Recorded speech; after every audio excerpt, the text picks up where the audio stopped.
Бақытгүл Қошанова 6-шы перзентін өмірге кесір тілігі арқылы әкелді. 2 қыз 3 ұлында табиғи жолмен босанған анаға бұл жолы ота жасалды. Себебі жатырындағы ақау өздігінен босануға қауіпті болған. Енді бар уайымы артта қалып қызды болған оған дәрігерлер денсаулығына алаңдайтын себеп жоқтығын түсіндіруде. Сіздің ешқандай жеріңізді артық тегіп тастамаған. Бәрі өзінің орнында тұр. Сондықтан сіз уже қимылдай аласыз, су іше аласыз, туалетке бара аласыз, жата аласыз, тұра аласыз, барлық тірлікті үйдегідей қатты емес, жайлап жүресіз. 29 жастағы Маржан Ахметоваға да шетелдік әріптестер бір күн бұрын кесір тілігін жасап, баласын бауырына басты. Қазір екеуінде жағдайы жақсы. Ота бар болғаны 15 минутқа созылған. Дәрігерлер енді ертерек оңалып кету үшін ептеп жаттығу үйретуде. Бірінші перзентім, өзім операция жасаймын деп ойлаған жоқпын. Осы Германиядан келген профессорға рахмет, жақсы жасап берді.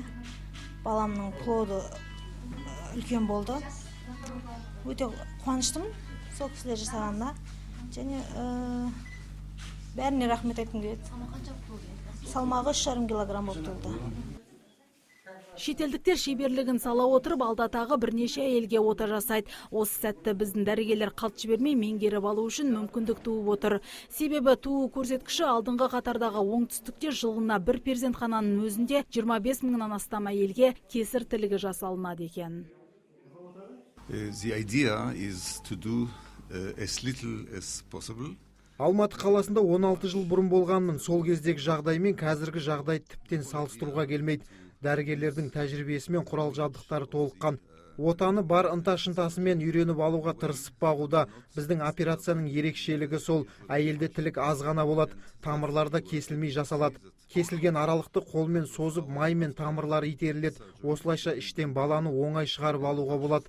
Отаның бұл түрі нәресте мен анаға еш қауіп әкелмейді. Әрі операция тез әрі оңай аяқталады. Шетелдік мамандар өңір дәрігерлеріне кесір тілігінен өзге гинекологиялық ауруларға да ота жасап дәріс үйретеді. Гүлзира Байдуллаева, Талғат Қырғызалиев, Сәкен Серікқұл, ТВК телеарнасы.